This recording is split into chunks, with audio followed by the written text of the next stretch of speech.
हाँ जी, good evening सभी को, गुड इवनिंग।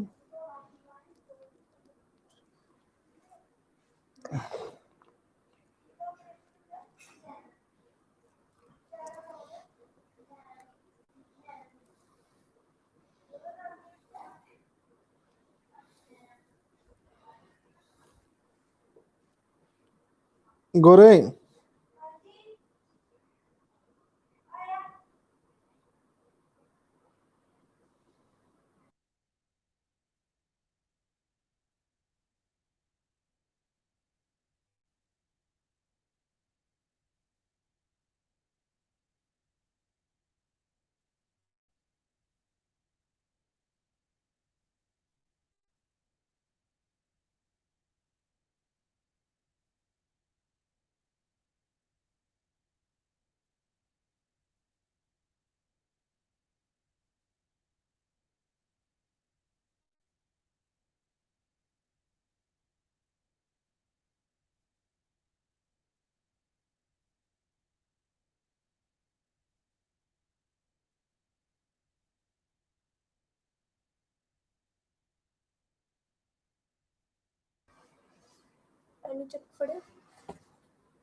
देखो ऊपर स्विच ऑन।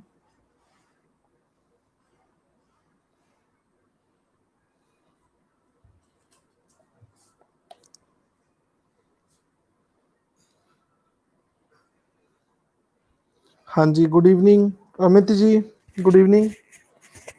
रबिका, आकांक्षा, तमन्ना, सभी को गुड इवनिंग। हरमनप्रीत, सुमनप्रीत, मुस्कान, सभी को गुड इवनिंग।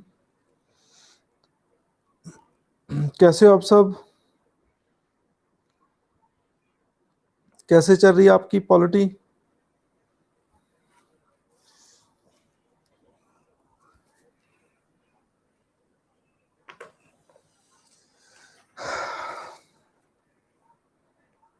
ओके,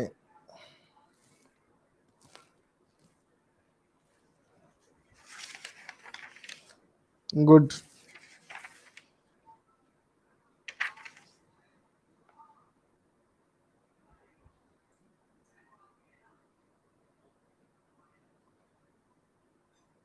हाँ जी, क्वेश्चन नंबर 39 देखें।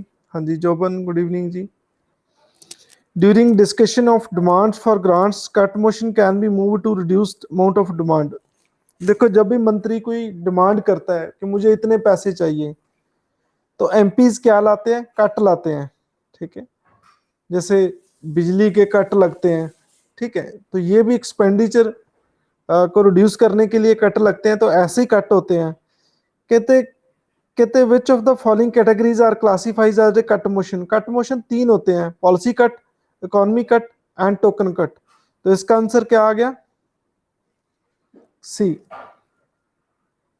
बिल्कुल सही है जी, इसका आंसर क्या आएगा? सी। मेरा क्वेश्चन है, पॉलिसी कट में क्या होता है?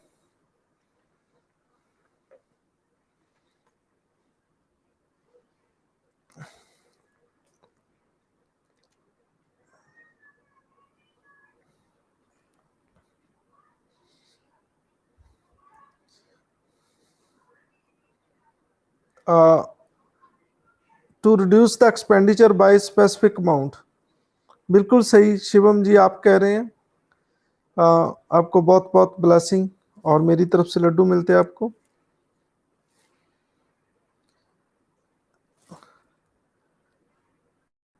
कोमल, नो। तो देखो,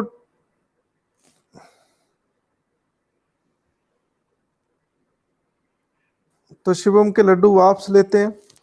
तो ये इकोनॉमी कट होता है, जिसमें स्पेसिफिक अमाउंट होती है, वो इकोनॉमी कट होता है। पॉलिसी कट 1 रुपए डिमांड को कम करना होता है। और टोकन में कितना होता है? हाँ जी, टोकन कट में कितनी अमाउंट होती है? 100। 100, बिल्कुल सही कह रहे हैं यहाँ। तो शिवम जी के लड्डू वापस लेते हैं।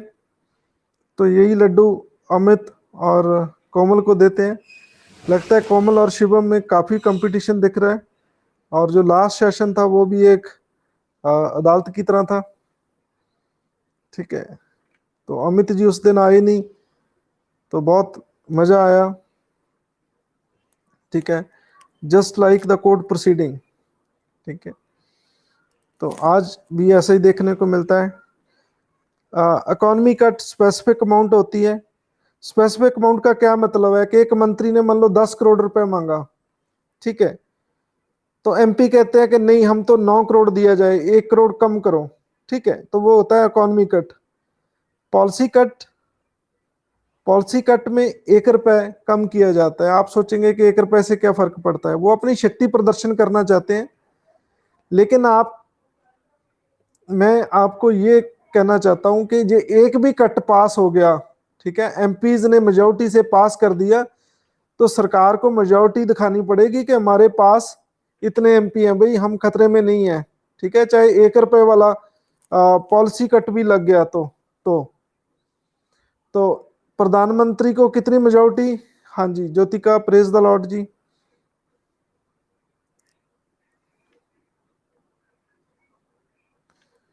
Reduce to ₹1 not by ₹1। हाँ जी कोमल, क्या कहना चाहते हैं आप?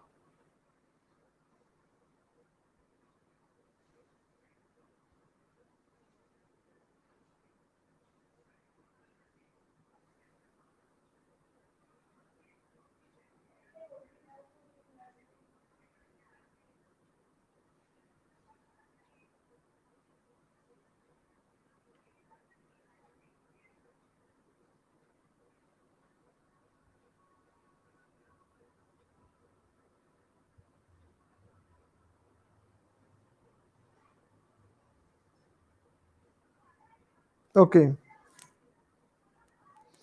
तो मैं पूछ रहा था आपसे कि मेजोरिटी कितनी चाहिए? जे मान लो कट मोशन कोई भी पास हो गया एमपीज द्वारा, तो शक्ति प्रदर्शन करना पड़ेगा पीएम को। कितनी मेजोरिटी ने सरकार दिखाने के लिए कि हम मेजोरिटी में या मिनोरिटी में नहीं, कितने एमपी ने, कितने एमपी को उन्हें कॉन्फिडेंस चाहिए, कितने एमपी उनके साथ होने चाहिए? मैं बहुत बार क्लास में बता चुका हूं आपको। हाँ जी, कितने एमपी होने चाहिए उसके पास?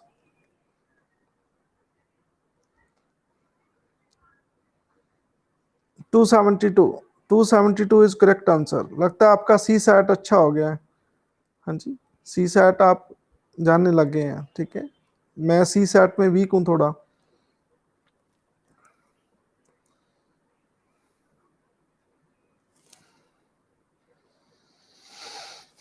हाँ जी, 40 का आंसर क्या है?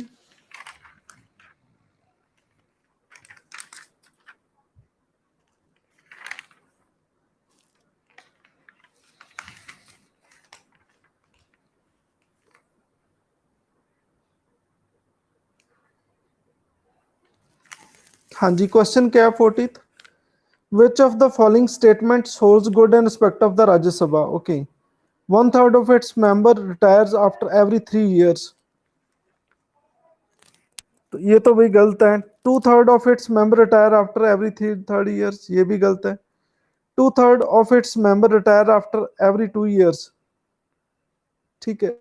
1/3 of its member retired after every 2 years, ये सही है, इसका डी आंसर आएगा। राज्यसभा परमानेंट है, राज्यसभा परमानेंट है। ये राज्यसभा क्यों परमानेंट है? ठीक है, मेरा आपसे क्वेश्चन है, ये राज्यसभा क्यों परमानेंट है भाई?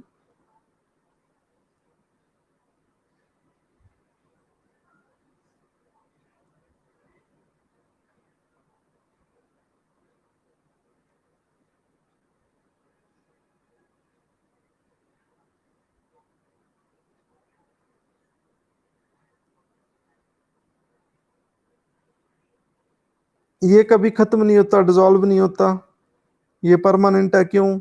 एक ही आंसर आया, कहते हैं ये स्टेट को रिप्रेजेंट करती है। अमित का आंसर है। हाँ जी, और क्या आंसर हो सकता है इसका? इसके 1/3 मेंबर रिटायर हो जाते हैं। ये क्या अभी आज बोर्ड ये काम ही नहीं कर रहा, क्या दिक्कत आ रही है इसे? बहुत मुश्किल से चल रहे हैं।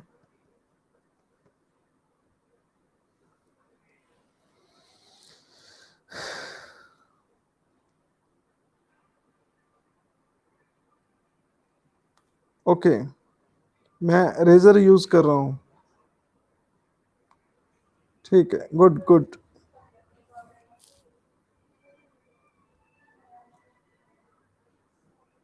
इसके मेंबर 1/3 रिटायर हो जाते हैं आफ्टर एवरी कितने सालों के बाद?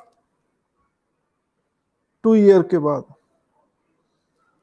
और 545 का 1/3 कितना होता है? ठीक है, आप इसको 1/3 से डिवाइड कर दो, कितना हो जाएगा? 3 से डिवाइड करो।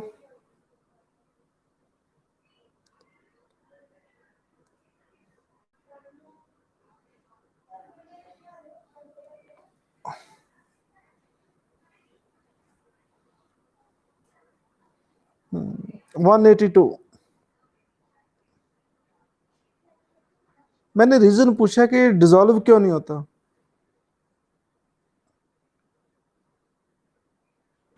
ये परमानेंट बॉडी है।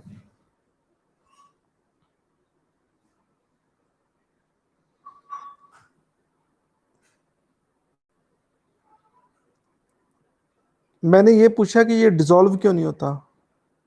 Why it is not subjected to dissolve, what's the reason? Lok Sabha dissolve हो जाता है, प्रेसिडेंट चाहे कभी भी किसी भी टाइम पीएम के कहने पे इसे डिसॉल्व कर सकता है, बट नॉट राज्यसभा। राज्यसभा तो परमानेंट बॉडी है।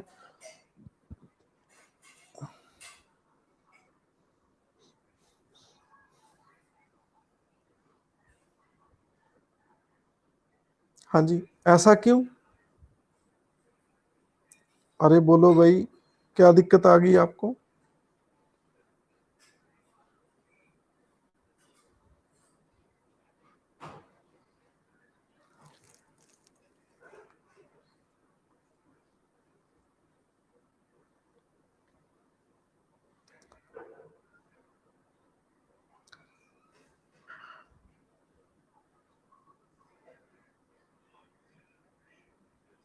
तो अभी तक एक ही आंसर आया है, हरमनप्रीत कौर द्वारा। ये आज का सबसे लंबा सिक्सर माना जाएगा, क्योंकि स्टेट कभी डिसॉल्व नहीं होते, स्टेट का कभी एंड नहीं होता।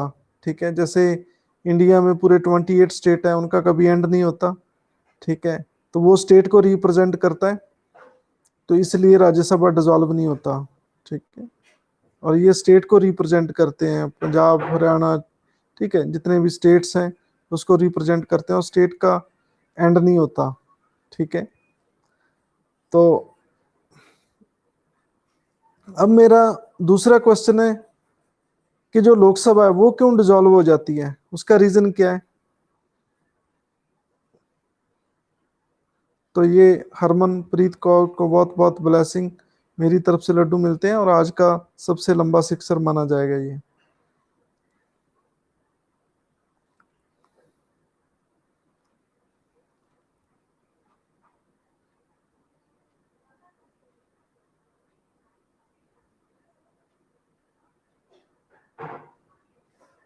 लोकसभा क्यों डिसॉल्व हो जाती है?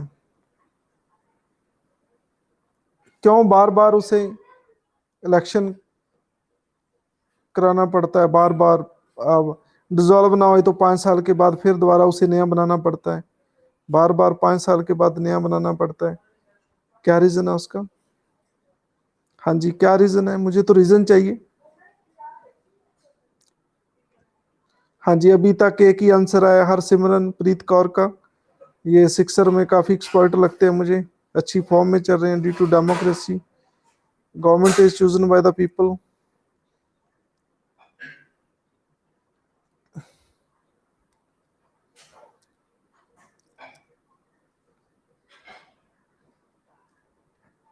हाँ जी, कोई और बाकी बल्लेबाज किधर गए?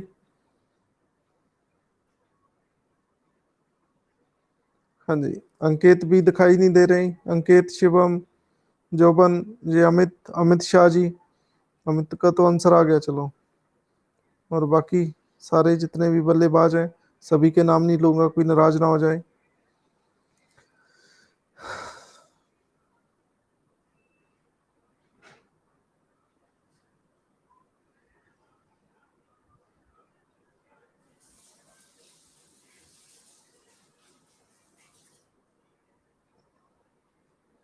इतना इजी क्वेश्चन मुझे नहीं लगता कोई होगा। हाँ जी, कोई है और? सो कम फॉरवर्ड।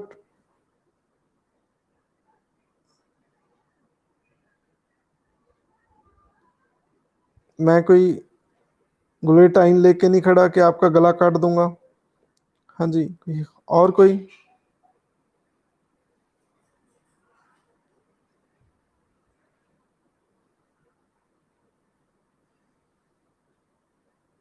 तो चलो, अभी तक जो आंसर आए हैं, Harsimranpreet Kaur due to democracy, और government is chosen by the people, Amit का आंसर है। और कहते हैं ये डिसॉल्व नहीं होगी तो डिक्टेटरशिप होगी।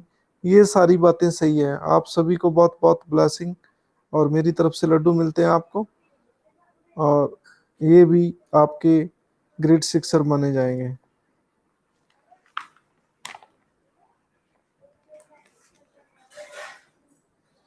हाँ जी, 41 का आंसर क्या है?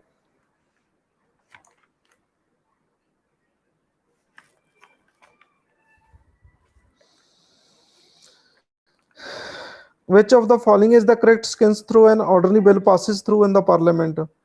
In post introduction motion, discussion of principles, clause by clause consideration, ठीक है, ठीक है, ऑथेंटिकेशन एंड असेंट। ठीक है, तो ये स्टेप बताए गए हैं। ठीक है, कि क्या क्या स्टेप होंगे। पहले इंट्रोडक्शन होती है, फिर डिस्कशन होती है, फिर क्लॉज बाय क्लॉज कंसिडरेशन होती है, और फिर ऑथेंटिकेशन होती है। ठीक है, फिर असेंट होती है। तो ये बिल्कुल सही है। हाँ जी, 42, which among of the following decide whether bill is a money bill? कौन डिसाइड करता है? ये बहुत डिस्कशन हुई थी एक दिन, बहुत ज्यादा। हाँ जी, D, speaker of the Lok Sabha. बिल्कुल सही कह रहे हैं आप। 43 का आंसर क्या है?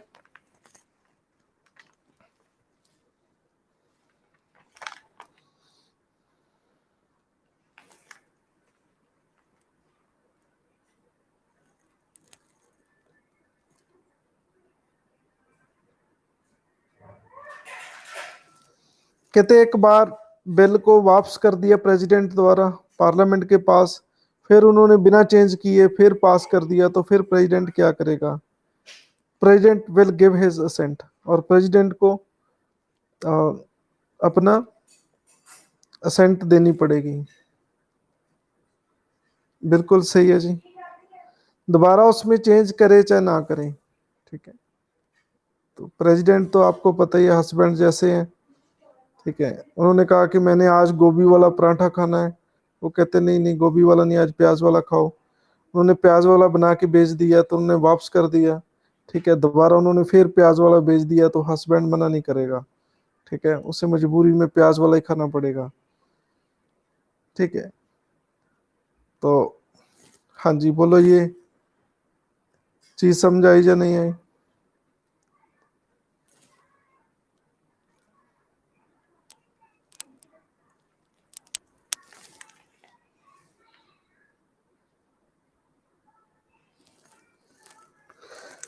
हाँ जी, 44th का आंसर क्या है?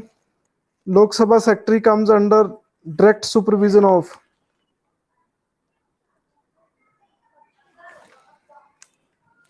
हाँ जी, लोकसभा के स्पीकर के अंडर काम करता है डायरेक्ट ये। ठीक है, लोकसभा का स्पीकर उसका इमीडिएट बॉस होता है। इमीडिएट बॉस समझते हो आप?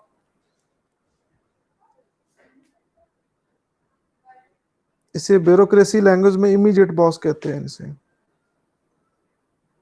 हाँ जी, क्या फर्क होता है इमीडिएट बॉस और दूसरे बॉस में? कोई बता सकता है इमीडिएट बॉस का मतलब क्या होता है? वैसे किसी बुक में नहीं मिलेगा ये आपको।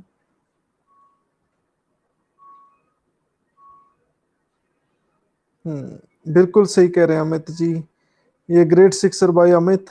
आप तो अमित शाह लगते हैं मुझे, जैसे भी सिक्सर मार रहे हैं आप। अमित बिल्कुल सही कह रहे हैं, इमीडिएट बॉस स्टेट गवर्नमेंट होती है। ठीक है, और शिवम भी बिल्कुल सही कह रहे हैं। आप सभी को बहुत बहुत ब्लेसिंग। ठीक है, और मेरी तरफ से लड्डू मिलते हैं आप सभी को। मैं समझाता हूँ इमीडिएट बॉस क्या है, आप पूरी लाइफ में नहीं भूलेंगे। एक बॉस आपके पास रहता है, एक बॉस आपके पास नहीं रहता, वो दूर रहता है। ठीक है, जैसे आपकी ड्यूटी मान लो जलंधर में है, ठीक है, तो आपका एक बॉस जलंधर में ए है, ठीक है, लेकिन एक ए से बड़ा बी है, वो चंडीगढ़ बैठा है। लेकिन है तो आपके दोनों बॉस है ना, ए भी बॉस है आपका, बी भी बॉस है। लेकिन जो जलंधर में आपके पास बैठता है वो होता है इमीडिएट बॉस, ठीक है, लेकिन जो दूर बैठता है वो इमीडिएट नहीं होता। हाँ जी, क्लियर है सबको? हाँ जी बोलो, आप ओए होए क्यों नहीं कह रहे?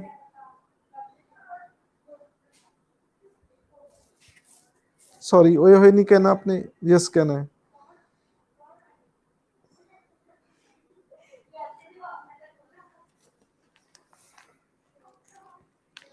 हाँ जी, इमीडिएट बॉस कौन होता है लोकसभा सेक्रेटरी, सेक्रेटरी का?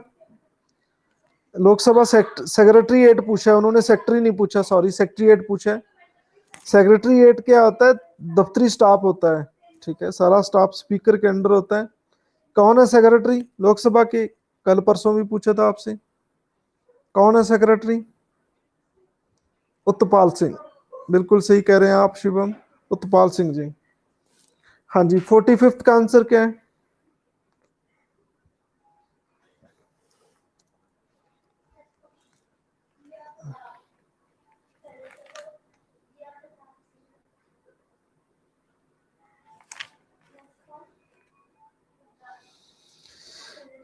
मनी बिल सिर्फ लोकसभा में पेश होते हैं, बिल्कुल सही है।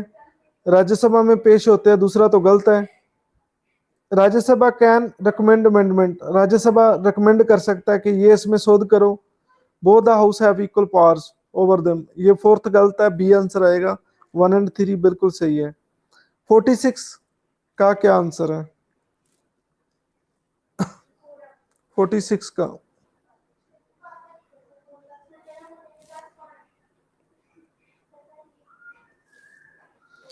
if the member of either house of the parliament is without permission of the house absent from all meeting thereof more than certain period, house में declare his seat vacant, house उसकी सीट को vacant कर सकता है। What is the duration of this period? तो ये 60 days है। कोई भी एमपी बिना बुलाए 60 डे एब्सेंट रहता है तो वो एमपी नहीं रहेगा। मेरा आपसे क्वेश्चन है, कोई भी गवर्नमेंट ऑफिसर एम्प्लॉयज एब्सेंट के मामले में लॉ किसके फेवर में सही है? एमपी के सही है या गवर्नमेंट एम्प्लॉयज के फेवर में सही है?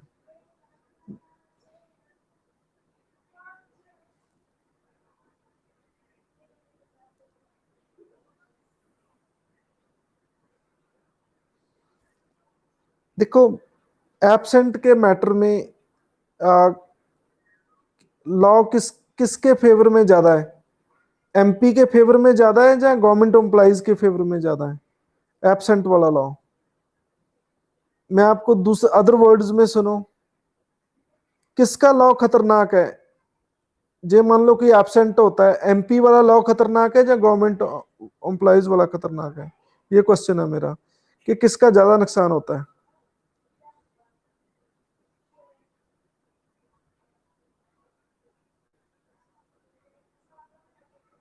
हाँ जी, तो हरसिमरनप्रीत कौर एमपी वाला, और वीना शर्मा एमपी वाला, और अमित एमपी वाला, शिवम एमपी, और जोमनप्रीत एमपी, और हरमनप्रीत बिल्कुल सही है जी, एमपी वाला खतरनाक है। दूसरा सुनो क्या रूल है, गवर्नमेंट एम्प्लॉयज के क्या रूल है। मान लो कोई व्यक्ति 3 साल जॉब पे नहीं आता बिना बताए, मैं आपकी जानकारी के लिए बता दूं, ये सच है जिंदगी का, ऐसे नहीं है कि मैं लोगों को वैसे क्रिटिसाइज करता हूं। अपने देश में कई ऑफिसर्स, कई गवर्नमेंट जॉब वाले एब्सेंट हो जाते हैं 2-2 साल, 3-3 साल, 4-4 साल।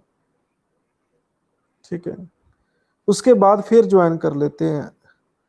लॉ ये कहता है कि ज्वाइन करने से आप रोक नहीं सकते किसी को। बोलो ये चीज समझाई या नहीं आई? कई लोग तो कनाडा जाते हैं, ठीक है, बिना बताए भागे कनाडा, ठीक है, वहां पे रह के 2-3 साल फिर भागे, बाद में फिर आके ड्यूटी ज्वाइन कर ली। ऐसा नहीं है कि कोई चक्कर पड़ेगा, आप किसी भी दिन ज्वाइन कर सकते हैं, आप किसी भी दिन।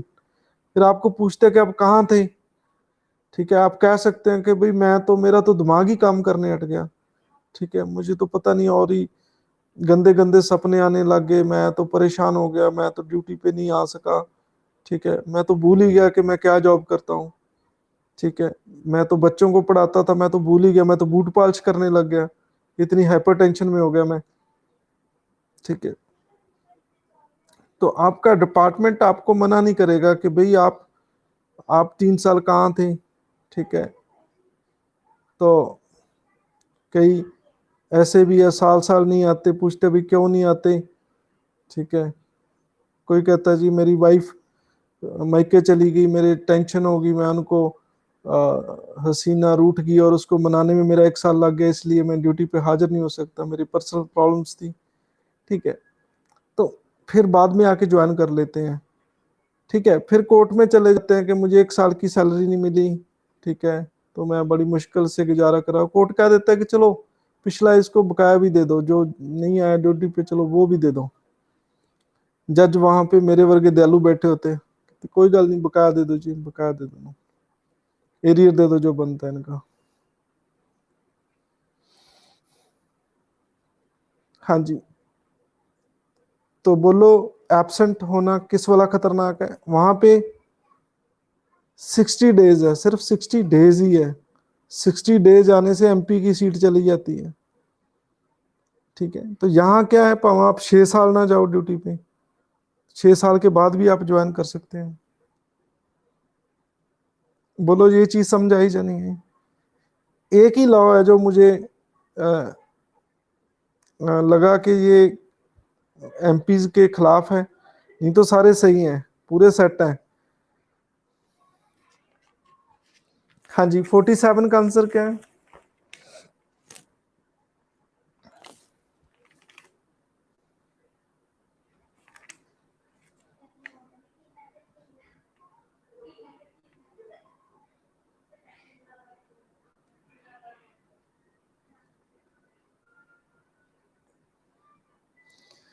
वोट ऑन अकाउंट का क्या मीनिंग है?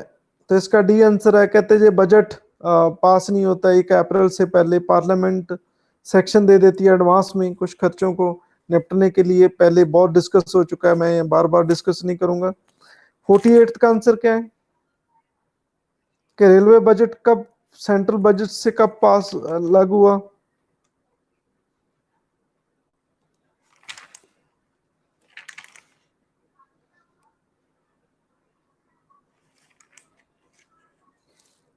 नाइनटीन 21 में, ओके। अब फिर कब मर्ज हुआ?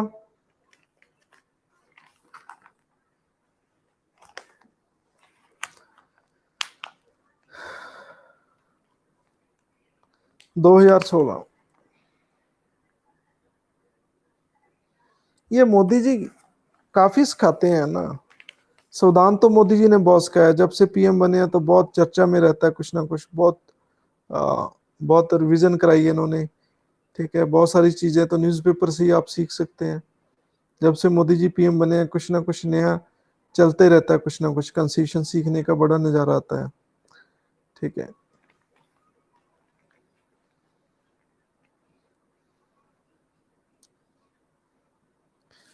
पॉलिटी से खेलने का मजा आ रहा है या नहीं आ रहा?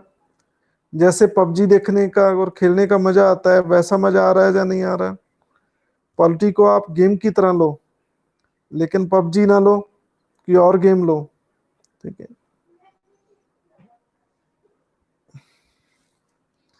हाँ जी, 49th का आंसर क्या है?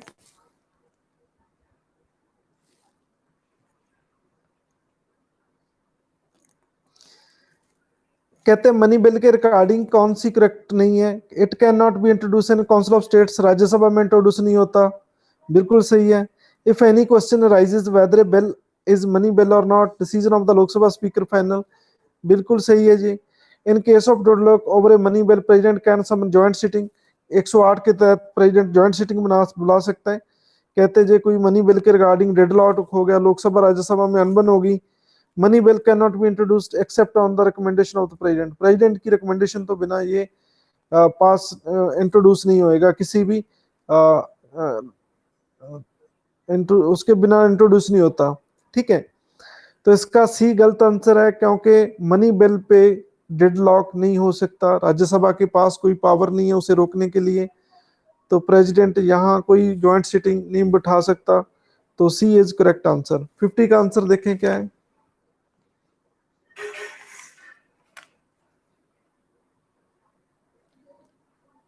Which one of the following statement is correct? Estimate which relate to expenditure chargeable on the Consolidated Fund of India can be discussed either house of the parliament.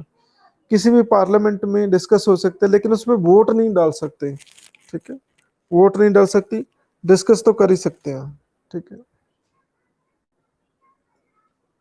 50।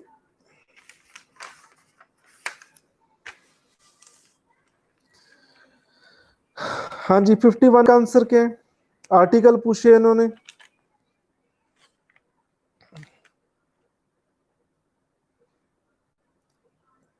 Budget को annual financial statement कहते हैं, ये article 112 में है। ठीक है, 112 मैंने ऐसे कैसे याद रखा है 12। बजट कितने मंथ बाद पेश होता है, बोलो? बजट कितने मंथ बाद पेश होता है? 12 मंथ के बाद। तो आर्टिकल इसका 112 है।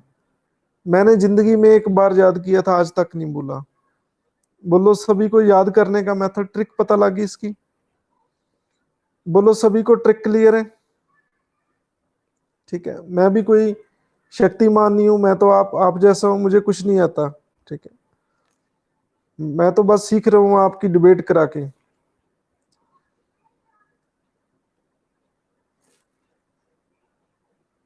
हाँ जी,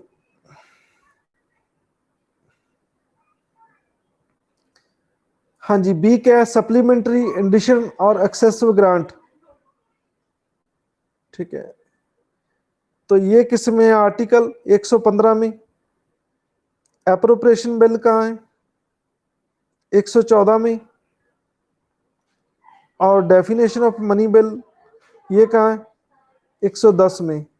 ठीक है, तो ये मनी बिल की डेफिनेशन किस आर्टिकल में है? 110 में। इसका भी एक ट्रिक है। ठीक है, वो ट्रिक क्या है मैं आपको बताता हूं। मनी, आप मनी लिखो। ठीक है, मनी, तो आप यहां से एम में ये अरेज कर दो। ठीक है, ये अरेज कर दो आप। तो ये पहले तीन क्या बन गए? ये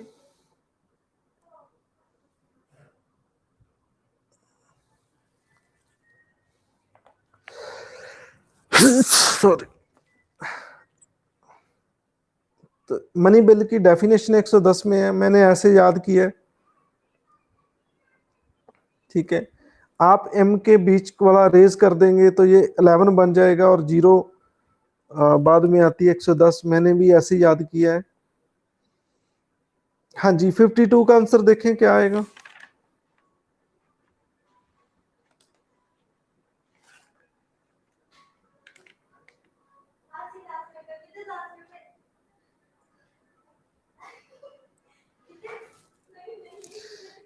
कहते purpose of cut motion, cut motion का पर्पज क्या होता है?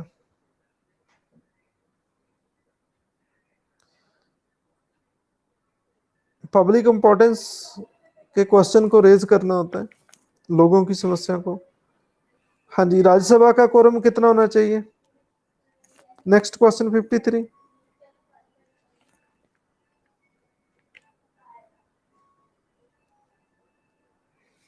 25।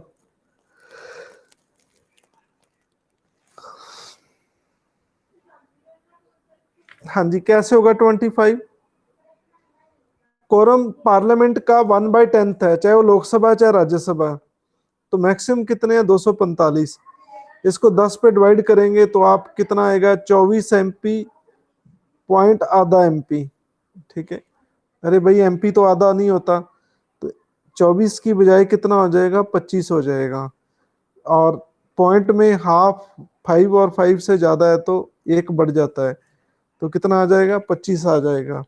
लेकिन ये सी सेट का चक्कर है, मुझे सी सेट नहीं आता।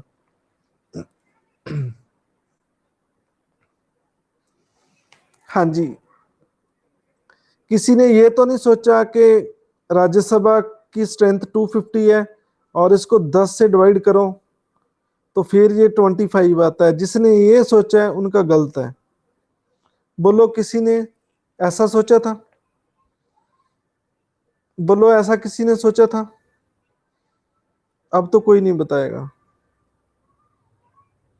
ठीक है, अब तो कोई नहीं कहेगा कि नहीं 250 सोचा था। जितनी स्ट्रेंथ है, स्ट्रेंथ का आपने 1/10 करना है। ठीक है, हाँ जी, 54 का आंसर क्या है?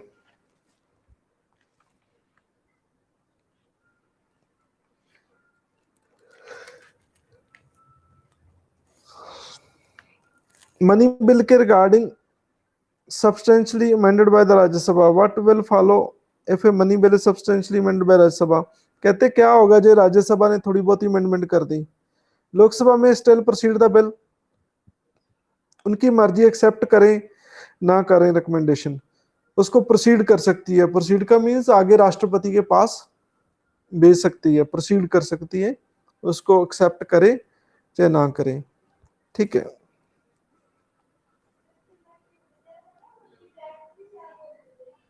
हाँ जी, 55th का आंसर क्या है?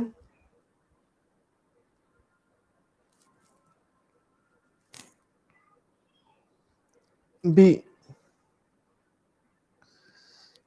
कहते लोकसभा के स्पीकर में कौन सी बात करेक्ट नहीं है?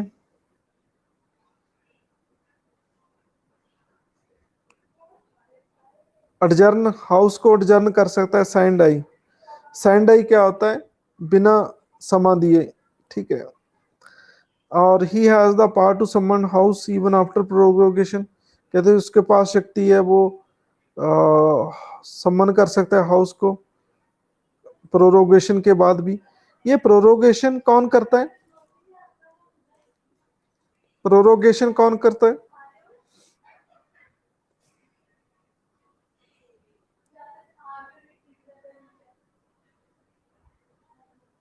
प्रेसिडेंट। ये बिल्कुल सही कह रहे हैं अंकित, जोबन, शिवम, हरमन, अमित और मुस्कान, सभी के सही आंसर है। और सभी को बहुत बहुत ब्लेसिंग और लड्डू मिलते हैं मेरी तरफ से। किसके बाद, प्रोरोगेशन के बाद कहते हैं कि फिर भी जो स्पीकर है वे सम्मान कर सकता है। अरे भाई ऐसा क्या कर सकता है? नहीं, नॉट एट ऑल।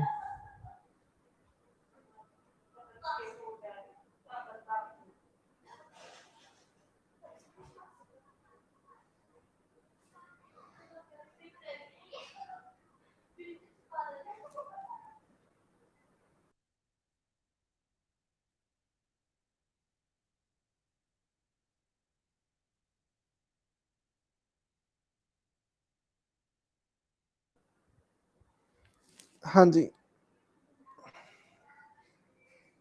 कहते हैं कि वो ऑफिस में रहता है लोकसभा के डेजोल्यूशन होने के बाद भी, जब तक कि पहली मीटिंग नहीं हो जाती। ठीक है, हाउस की नई नई लोकसभा नहीं आती। तो बिल्कुल सही है जी। He must vacate the office if he ceases to be the member of Lok Sabha. जो मेंबर नहीं लेता लोकसभा का तो फिर वो स्पीकर नहीं रहेगा। बिल्कुल सही है जी। तो इसका आंसर क्या आएगा? बी। हाँ जी, 56 का आंसर क्या आएगा?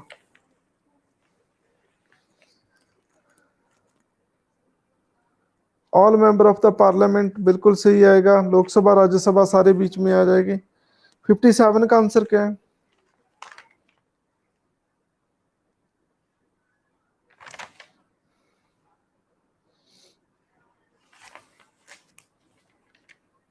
कहते rule of lapse is not essential for effective financial control.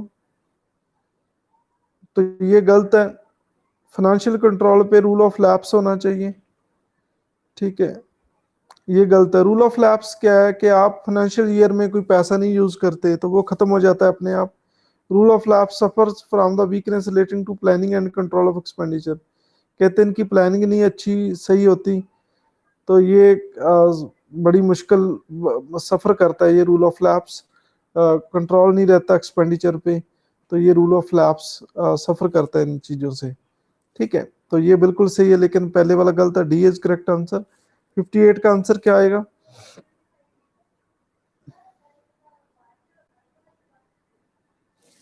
B, joint sitting, article 108 के तहत जॉइंट सिटिंग होती है तो speaker of the house of the people, बिल्कुल सही है जी। 59 का आंसर क्या आएगा?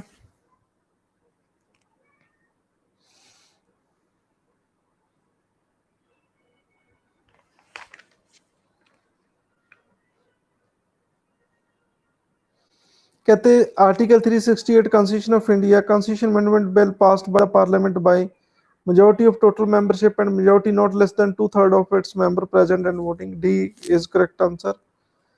60 का आंसर क्या आएगा? 60 का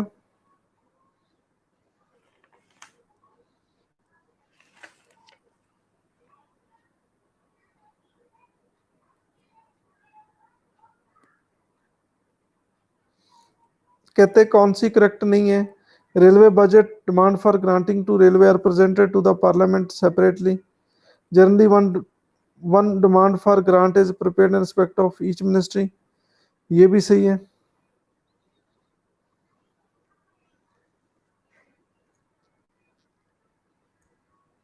तो सी गलत है इसका, ठीक है। 61 का आंसर क्या आएगा?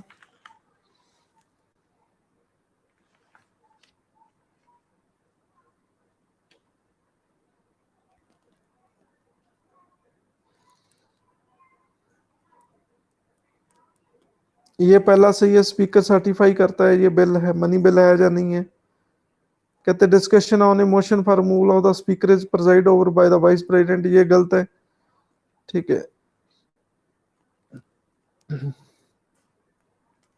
तो स्पीकर को हटाना हो तो वाइस प्रेसिडेंट प्रेसाइड ओवर करता है मीटिंग, ठीक है, ये गलत है क्योंकि राज्यसभा वाला लोकसभा में नहीं आता, ठीक है।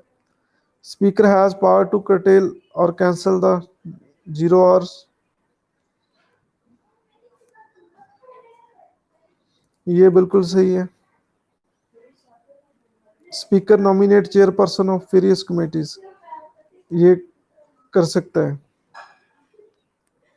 मेरा क्वेश्चन है, जब स्पीकर को हटाना होता है तो मीटिंग को कौन प्रेसाइड ओवर करता है? वाइस प्रेसिडेंट तो नहीं करता, फिर वो कौन करता है?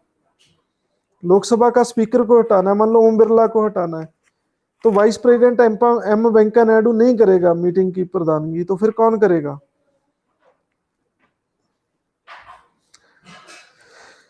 डिप्टी स्पीकर, ये अंकित, शिवम, ज्योतिका, जोबन, हरमन, सभी का सही आंसर है। सभी को बहुत बहुत ब्लेसिंग और मेरी तरफ से लड्डू मिलते हैं। तो फिर स्पीकर को जब हटाना होता है तो वो पार्लियामेंट लोकसभा के अंदर बैठता है या नहीं बैठता?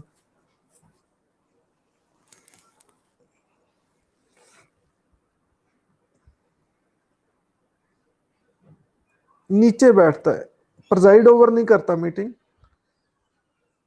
लेकिन बैठता है। उनको ये भी है कि आप अपना एडवोकेट लेके आप अपना पक्ष भी रख सकते हो, ठीक है, आप क्या कहना चाहते हो, ठीक है, लेकिन उनको अपना पक्ष रखने का अधिकार है। पक्ष मीन्स वो अपनी सफाई दे सकता है, स्पष्टीकरण दे सकता है, वो क्लैरिफिकेशन दे सकता है, ठीक है, लेकिन ऐसा क्यों?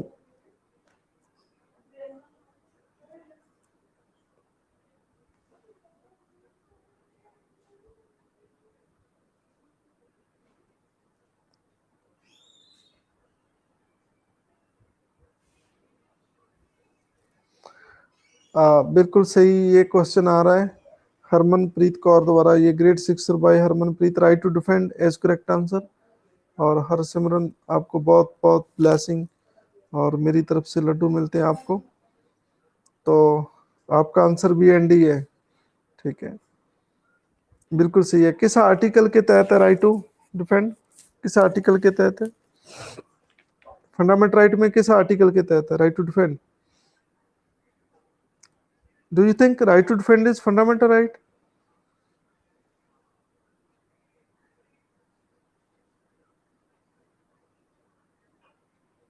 Do you think right to defend is a fundamental right?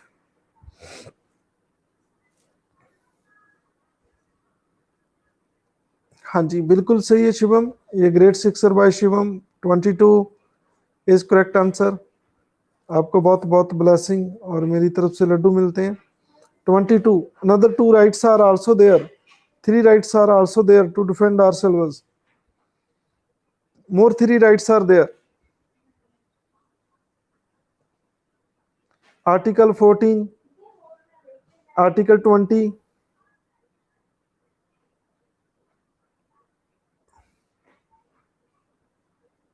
and Article 21.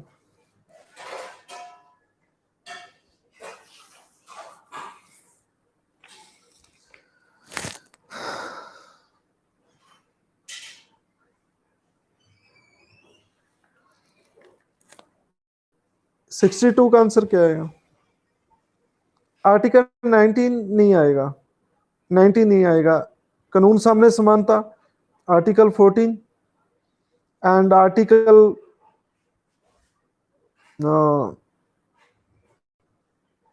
20, 22 and 21। 21 में अनफर्ड राइट आएगा।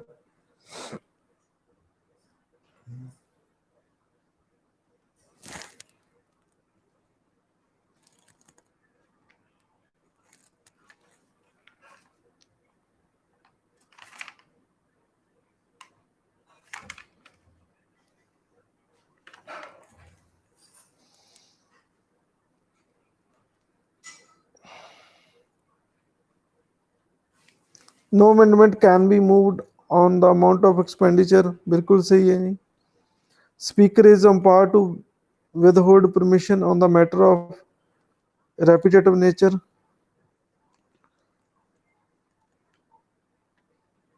और स्पीकर को ले शक्ति है वो अपनी परमिशन को विदहोल्ड कर सकता है। और राज्यसभा हैज पावर टू और रिजेक्ट द बिल, ये नहीं हो सकता, पहला और दूसरा ये सही है।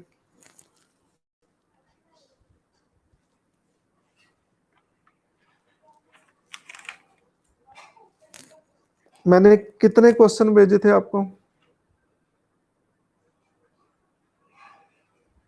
हाँ जी, 62 तक की भेजे हैं क्वेश्चन। चलो ठीक है, आज की न्यूज बताओ कोई पॉलिटी की। हाँ जी, आज की कोई न्यूज देखो।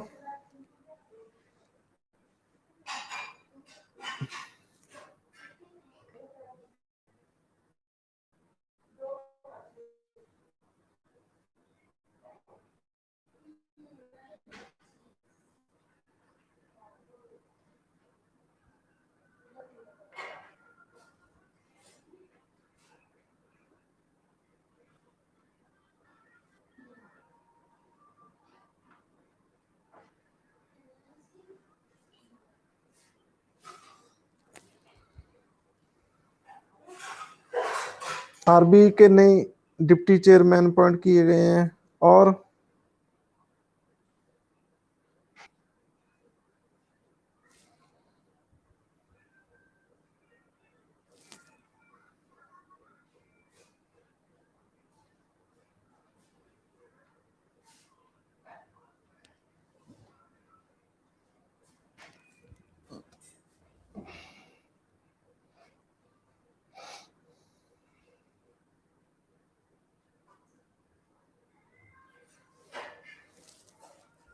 हाँ जी, और कोई पॉलिटी की न्यूज? चलो, आपने पढ़ी है या नहीं पढ़ी? एक सुप्रीम कोर्ट में पिल पड़ी है, पब्लिक इंटरेस्ट लिटिगेशन। आज की खबर है, वो क्या है पिल?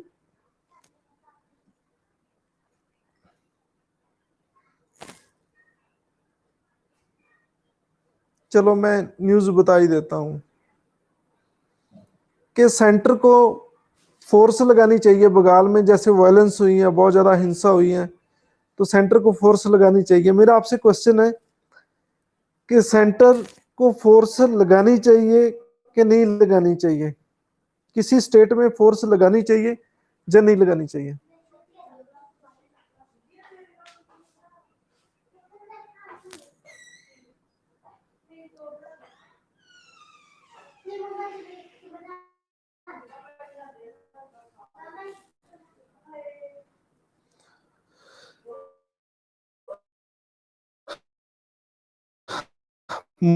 मोदी गवर्नमेंट को किसी स्टेट में फौज लगानी चाहिए या नहीं लगानी चाहिए हिंसा को रोकने के लिए?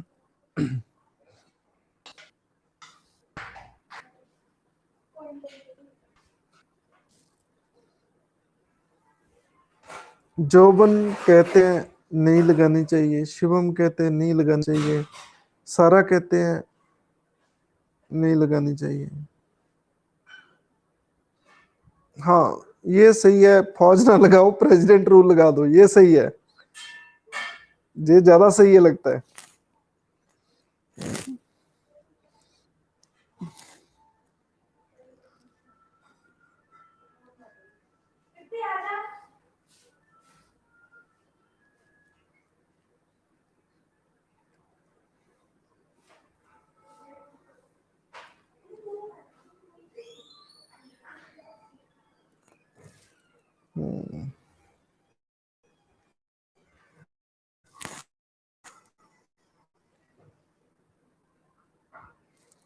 चलो, हाँ, कोई ये भी कहना चाहता कि हाँ लगानी चाहिए।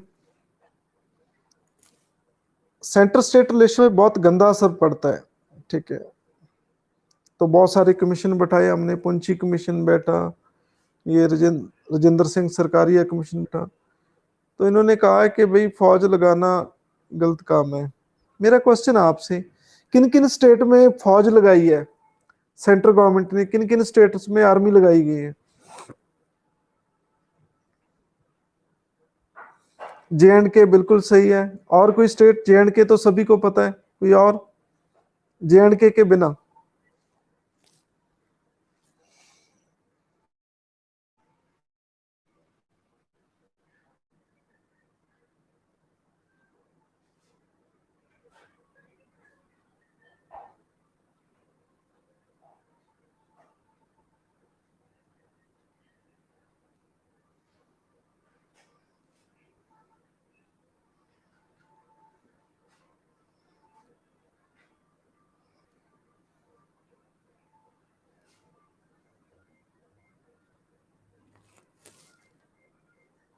असम, बिल्कुल, ये शशांक बिल्कुल सही आंसर है। नॉर्थ ईस्ट में काफी सारा सही कह रहे हैं आप, काफी स्टेट्स में ये आर्मी लगाई गई है।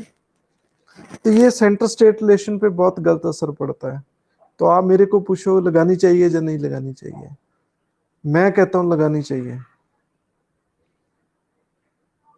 ठीक है। लेकिन कैसे लगानी चाहिए? स्टेट के कहने पे, अपनी मर्जी से नहीं, स्टेट की रिक्वेस्ट पे। ये स्टेट रिक्वेस्ट करता है सेंटर से कि हमारे यहाँ पब्लिक ऑर्डर सही नहीं है, लॉ एंड ऑर्डर सही नहीं है, प्लीज आप आर्मी भेजें, तो ये सही है, ठीक है। लेकिन बिना रिक्वेस्ट से लगाया गया सही नहीं है, ठीक है। फिर आप आर्मी क्यों भेजते हो? प्रेसिडेंट रूल ही लगा दो, जैसे शिवम जी कह रहे थे, ठीक है। फिर तो प्रेसिडेंट ही रूल लगा दो, उनकी इच्छा के अगेंस्ट आप आर्मी भेज रहे हो, तो प्रेसिडेंट रूल लगा दो भाई, आप why are you sending army?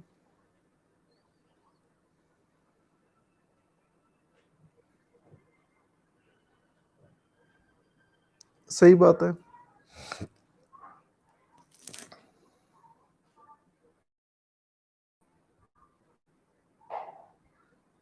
तो ये सब खबर सबने पढ़नी।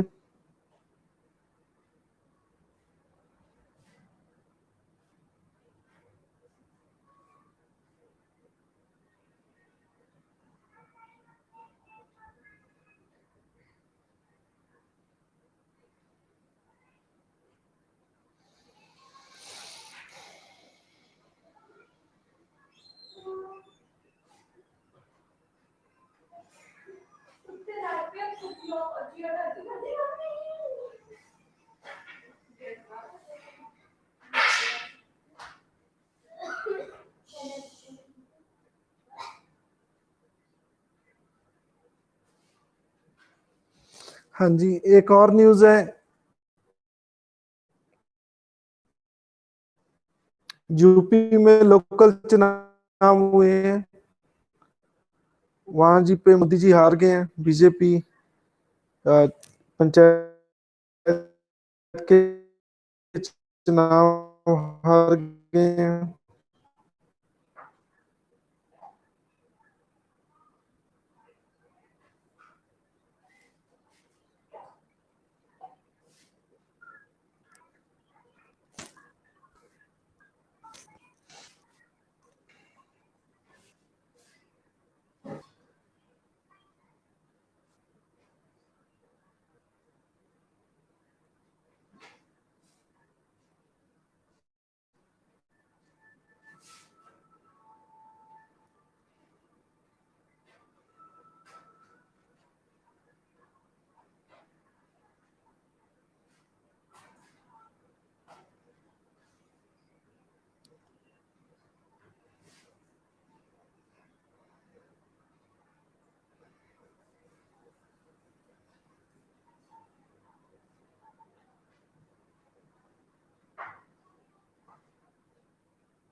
चलो, वहां पे यूपी में कौन सी पार्टी जीती है? समाजवादी पार्टी।